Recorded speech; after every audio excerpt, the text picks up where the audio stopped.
ಇವತ್ತು ಈ ಅಧಿಸೂಚನೆ ಬೆನ್ನಲ್ಲೇ ರಾಜ್ಯದ ಅನೇಕ ಜಿಲ್ಲೆಯ ಪಶ್ಚಿಮ ಘಟ್ಟಗಳ ವ್ಯಾಪ್ತಿಯಲ್ಲಿ ಬರ್ತಕ್ಕಂಥ ಅನೇಕ ಜಿಲ್ಲೆಯ ಗ್ರಾಮೀಣ ಭಾಗದ ಜನರಲ್ಲಿ, ಕೃಷಿಕರಲ್ಲಿ ಆತಂಕ ಮನೆ ಮಾಡಿದೆ. ಹಾಗೆ ರಾಜ್ಯದಲ್ಲಿ 1449 ಗ್ರಾಮಗಳು ಈ ಪಟ್ಟಿಗೆ, ಪರಿಸರ ಸೂಕ್ಷ್ಮ ವಲಯ ಪಟ್ಟಿಗೆ ಸೇರ್ಪಡೆಯಾಗಿದ್ದಾವೆ. ನಮ್ಮ ಜಿಲ್ಲೆಯಲ್ಲಿ 446 ಗ್ರಾಮಗಳು. ಹಾಗೆ ನಮ್ಮ ತಾಲೂಕಿನಲ್ಲಿ ಸಾಗರ ಒಂದೇ, ಹೊಸನಗರ ಬಿಟ್ಟು ನಮ್ಮ ಸಾಗರ ತಾಲೂಕಿನಲ್ಲಿ 115 ಗ್ರಾಮಗಳು ಈ ಪಟ್ಟಿಗೆ ಸೇರ್ಪಡೆಯಾಗಿವೆ. ಈ ಹಿಂದಿನ ಪತ್ರಿಕಾ ವರದಿಯಲ್ಲಿ ನಾವು ಗಮನಿಸಿದಾಗೆ ಒಂದು 40 ಗ್ರಾಮಗಳು ಅಂತೇಳಿ ವರದಿಯಾಗಿತ್ತು. ನಮ್ಮ ನಾಗರಿಕರು, ನಮ್ಮ ರೈತರು ಹೆಚ್ಚು 40 ಗ್ರಾಮ ಹೊರತುಪಡಿಸಿ ಉಳಿದರೆಲ್ಲ ನಿರಾತಂಕವಾಗಿತ್ತು. ಹಾಗಾಗಿ ಇವತ್ತಿನ ಗೋಷ್ಠಿ ಮುಖಾಂತರ ಈ 115 ಗ್ರಾಮಗಳು ಯಾವ್ಯಾವ ಅಂತ ಹೇಳಿ ಎಲ್ಲ ನಮ್ಮ ತಾಲೂಕಿನ ಜನರಿಗೆ ತಿಳಿಸುವಂತ ಪ್ರಯತ್ನವನ್ನು ಮಾಡ್ತೇವೆ. ಆ ನಂತರ ಇದೇ ತಿಂಗಳ 27ನೇ ತಾರೀಕು ಗುರುವಾರ ಸಾಗರದಲ್ಲಿ ಒಂದು ಬೃಹತ್ ಪ್ರತಿಭಟನೆ ರ್ಯಾಲಿಯನ್ನ ಆಯೋಜಿಸಿದ್ದೇವೆ. ಕರ್ನಾಟಕ ರಾಜ್ಯ ರೈತ ಸಂಘದಿಂದ ಗಣಪತಿ ದೇವಸ್ಥಾನದಿಂದ ಈ ಪ್ರತಿಭಟನಾ ಮೆರವಣಿಗೆ ಹೊರಟು ಸಾಗರದ ಪ್ರಮುಖ ಬೀದಿಗಳಲ್ಲಿ ಸಂಚರಿಸಿ AC ಕಚೇರಿಯಲ್ಲಿ ಪ್ರತಿಭಟನಾ ಸಭೆಯನ್ನು ಆಯೋಜನೆ ಮಾಡಿ, ಈ ಪ್ರತಿಭಟನಾ ಸಭೆಗೆ ಎಲ್ಲ ರಾಜಕೀಯ ಪಕ್ಷದ ನಾಯಕರು, ಮುಖಂಡರು, ಕಾರ್ಯಕರ್ತರು, ಹಾಗೆ ಎಲ್ಲ ಸಂಘ ಸಂಸ್ಥೆಯ ಪದಾಧಿಕಾರಿಗಳು, ಅಧ್ಯಕ್ಷರುಗಳು, ಸದಸ್ಯರುಗಳು, ಹಾಗೆ ಸಮಸ್ತ ತಾಲೂಕಿನ ಜನರನ್ನು ಕೂಡ ಆಹ್ವಾನಿಸ್ತಾ ಇದ್ದೇವೆ ಮುಖಾಂತರ. ಹಾಗೆ ಈ ಬಾಧಿತ ಗ್ರಾಮಗಳು ಏನಿದ್ದಾವೆ, ಈ ಆತಂಕಕ್ಕೆ ಒಳಗಾಗಿರ್ತಕ್ಕಂಥ, ಈ ಪಟ್ಟಿಯಲ್ಲಿ ಸೇರ್ಪಡೆ ಆಗಿರ್ತಕ್ಕಂಥ ಗ್ರಾಮಗಳು ಅಷ್ಟಕ್ಕೆ ಅವ್ರಿಗೆ ಮಾತ್ರ ಸೀಮಿತವಾಗಿದ್ದ ಹೋರಾಟ ಇದಾಗಿಲ್ಲ. ಹಾಗಾಗಿ ಕೆಲವು ಈ 115 ಗ್ರಾಮಗಳು ಅಂತಂದ್ರೆ ಇದು ಹೆಚ್ಚಾಗುವ ಸಾಧ್ಯತೆ ಇದೆ. ಯಾಕಂತಂದ್ರೆ ಕಂದಾಯ ಗ್ರಾಮಗಳನ್ನು ಸೇರಿಸಿರ್ತಾರೆ, ಮಜರೆ ಗ್ರಾಮಗಳು ಕೂಡ ಒಳಪಡುತ್ತವೆ. ಈಗ ಉದಾಹರಣೆಗೆ ಶಿರವಾಳ ಅಂತ ಬಂದ್ರೆ, ಶಿರವಾಳ ಅಂತ ಇತ್ತು ಅಂತಂದ್ರೆ ಈ ಪಟ್ಟಿಯಲ್ಲಿ ತೊರಗೋಡು, ನೇರ್ಲಿಗೆ ಎರಡೂ ಕೂಡ ಸೇರ್ಕೊಳ್ತವೆ. ಹಾಗೆ ಈ ಸಂಖ್ಯೆ ಹೆಚ್ಚಾಗುವ ಸಾಧ್ಯತೆ ಇದೆ. ಆ ನಂತರ ಇದರ ಸಾಧಕ ಬಾಧಕಗಳು ತಮ್ಮೆಲ್ಲರಿಗೂ ಗೊತ್ತಿದೆ.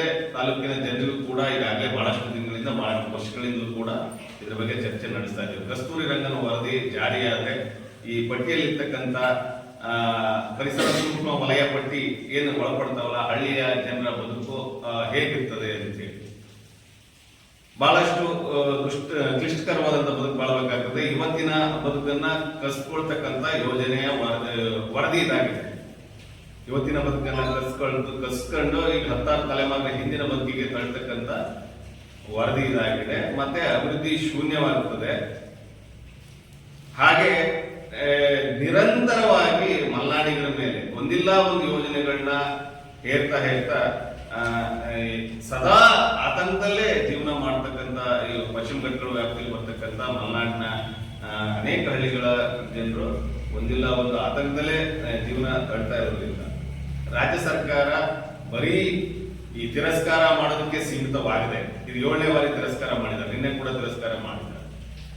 ಒಂದು ಸರ್ವಪಕ್ಷಗಳ ಸಭೆಯನ್ನ ಕರಿಬೇಕಾಗ್ತದೆ. ಕರೆದು ಎಲ್ಲ ಪಕ್ಷದ ಜನಪ್ರತಿನಿಧಿಗಳ ಜೊತೆ ಚರ್ಚೆ ಮಾಡಿ ಒಂದು ಸರ್ವಪಕ್ಷ ನಿಯೋಗವನ್ನ ಕೇಂದ್ರ ಸರ್ಕಾರಕ್ಕೆ ಕೊಂಡೊಯ್ದು ಅಗತ್ಯ ಈ ವರದಿಯನ್ನ ಸಾಲ ಸಂಕಟಾಗಿ ನಾನು ತಿರಸ್ಕಾರ ಮಾಡ್ತಾ ಇಲ್ಲ, ಇದನ್ನ ಬಹಳ ಸ್ಪಷ್ಟವಾಗಿ ಹೇಳ್ತದೆ. ಪಶ್ಚಿಮ ಘಟ್ಟಗಳ ಮಹತ್ವ ಕೂಡ ಬಹಳ ಮುಖ್ಯ. ಆದ್ರೆ ವೈಮಾನಿಕವಾಗಿ ನಡೆಸಿರ್ತಕ್ಕಂಥ ಈ ಸರ್ವೆ ಕಾರ್ಯ ಇದು ಅವೈಜ್ಞಾನಿಕ. ವೈಮಾನಿಕ ಸರ್ವೆ ಕಾರ್ಯ ಅವೈಜ್ಞಾನಿಕ, ಇದನ್ನು ಒಪ್ಲಿಕ್ಕೆ ಸಾಧ್ಯ ಇಲ್ಲ. ಜನ ವಿರೋಧಿ, ಕೃಷಿ ವಿರೋಧಿ.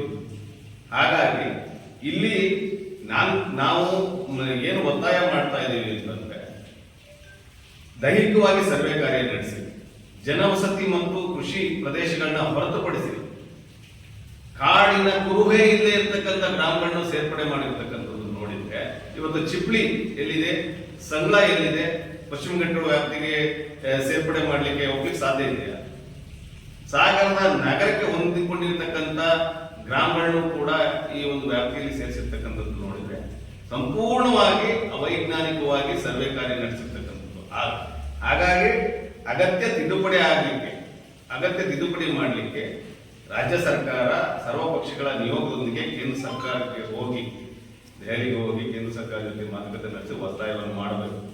ಈಗ ಕಾಯ್ದೆ ಕಾನೂನುಗಳನ್ನ ನಾವೇ ಮಾಡ್ಕೊಂಡಿರೋದ್ರಿಂದ ಅಗತ್ಯ ಬದಲಾವಣೆಗೆ ಸಾಧ್ಯತೆ ಇದೆ, ಆಗಲೇಬೇಕು ಅನ್ನೋ ಒತ್ತಾಯದಿಂದ ಜನ ಹೋರಾಟಕ್ಕೆ ಕರೆ ಕೊಡ್ತಾ ಇದ್ದಾರೆ. ರೈತ ಸಂಘಟನೆ ಕರೆ ಕೊಡೋದಷ್ಟೇ, ಹೋರಾಟವನ್ನ ಈ ಜನರೇ ಆರಂಭಿಸ್ತಾರೆ.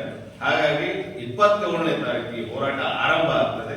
ಕಸ್ತೂರಿ ರಂಗನ್ ವರದಿಯಲ್ಲಿ ಮೂಲಾಗ್ರ ಬದಲಾವಣೆಗಳನ್ನ ತಂದು ಇಲ್ಲಿನ ಜನವಸತಿ ಪ್ರದೇಶವನ್ನ ಹೊರಗಿಟ್ಟು ಅವರ ವರದಿಯನ್ನು ಬಿಡುಗಡೆ ಮಾಡೋವರೆಗೂ ಕೂಡ ಈ ಹೋರಾಟ ನಿರಂತರವಾಗಿ ನಡೀತದೆ. ಹಾಗಾಗಿ ಮೊದಲನೇದಾಗಿ ಕಣಪಗಾರು, ಕಣಿಕೆ, ಕಣ್ಣೂರು ಇನಾಮು, ಕಾನುಮನೆ, ಕಣ್ಣೂರು, ಕಾಂತೋಟ, ಕಾಪ್ಟೆಮನೆ, ಕಾರಿಣಿ, ಕಾಸ್ಪಾಡಿ, ಕಟ್ಟಿನ್ಕಾರು, ಕೆರೆ ಇತ್ಲು, ಕೆರೋಡಿ, ಕೆಸುವಿನ ಮನೆ, ಕೊಡವನಹಳ್ಳಿ, ಕೊಲ್ಲೂರು, ಕೊಪ್ಪಲಗದ್ದೆ, ಕೊಪ್ಪರಿಗೆ, ಕೊರ್ಲಿಕೊಪ್ಪ, ಕುದುರೂರು, ಕುಡಿಗೆರೆ, ಕುರುವೆರಿ, ಲಾವಿಗೆರೆ, ಲಕ್ಕವಳ್ಳಿ, ಮಡಸೂರು, ಮಳಲಿ, ಮಳ್ಳ, ಮಾಲೂರು, ಮಂಡವಳ್ಳಿ, ಮರಾಠಿ, ಮತ್ತಿಕೊಪ್ಪ, ಮಾವಿನಸರ, ಮುಂಬಾಳು, ಮುಂಡಿಗೆಸರ, ಎಂತಳಕಳಲೆ, ನಡವದಹಳ್ಳಿ, ನಾಡವಳ್ಳಿ, ನಾಗವಳ್ಳಿ, ನಂದಿತಳೆ, ನಾರಗೋಡು, ನರಸೀಪುರ, ನೇದ್ರವಳ್ಳಿ, ನೀಚಿಡಿ, ನಿಟ್ಲೆ ಬಳೆತೋಟ, ಕುರುತ್ಸರ, ಸಂಪೊಳ್ಳಿ, ಸಂಗ್ಳ,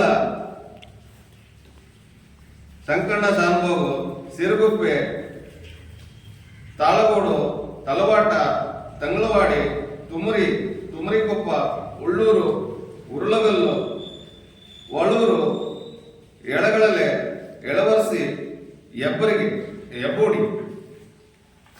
ಹಾಗೆ ಇವು ಕಂದಾಯ ಗ್ರಾಮಗಳಾಗಿದ್ದಲ್ಲಿ ಇದು ಮಜರೆ ಗ್ರಾಮಗಳು ಕೂಡ ಸೇರಿ ಕೊಡ್ತಾ ಇದ್ರು ಸುಮಾರು ದಿವಸ ಆಯ್ತು. ಹಾಗೆ ಈ ನಿಮ್ಮ ಮುಖಾಂತರ ಇದನ್ನು ಕೇಳಿರ್ತಕ್ಕಂಥ ಇದು ಗಮನಕ್ಕೆ ಬಂದಿರತಕ್ಕಂಥ ಎಲ್ಲ ಗ್ರಾಮದ ಪ್ರಮುಖರು ಗ್ರಾಮಸ್ಥರಿಗೆ ವಿಷಯವನ್ನ ತಿಳಿಸಿ ಹೋರಾಟಕ್ಕೆ ಅಣಿ ಮಾಡಬೇಕು.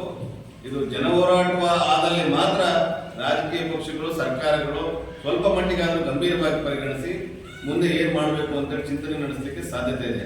ಇಲ್ಲ ಅಂತ ಅಂದ್ರೆ 7ನೇ ಬಾರಿ ಹೇಗೆ ತಿರಸ್ಕಾರ ಮಾಡಿದ್ರು ಅಲ್ಲಿಂದ ಇಲ್ಲಿವರೆಗೂ ಬರೀ ತಿರಸ್ಕಾರ ಮಾಡೋದಕ್ಕೆ ಮಾತ್ರ ಸೀಮಿತ ಆಗ್ತದೆ. ಅದಾಗದೆ ಒಂದು ಗಟ್ಟಿಯಾದ ಹೋರಾಟದ ಮುಖಾಂತರ ಈ ಒಂದು ಆತಂಕವನ್ನ ದೂರ ಮಾಡತಕ್ಕಂತ ಕೆಲಸವನ್ನು ನಾವೆಲ್ಲ ಮಾಡಬೇಕಾಗಿದೆ. ಹಾಗಾಗಿ 27ನೇ ತಾರೀಕು ನಮ್ಮ ಬಹು ಮುಖ್ಯವಾದಂತ ಬೇಡಿಕೆ, ನಮ್ಮ ಶಾಸಕರು, ನಮ್ಮ ಉಸ್ತುವಾರಿ ಮಂತ್ರಿಗಳು ಹಾಗೆ ನಮ್ಮ ಸಂಸದರು ಈ 3 ಜನರು ಇರಲೇಬೇಕು.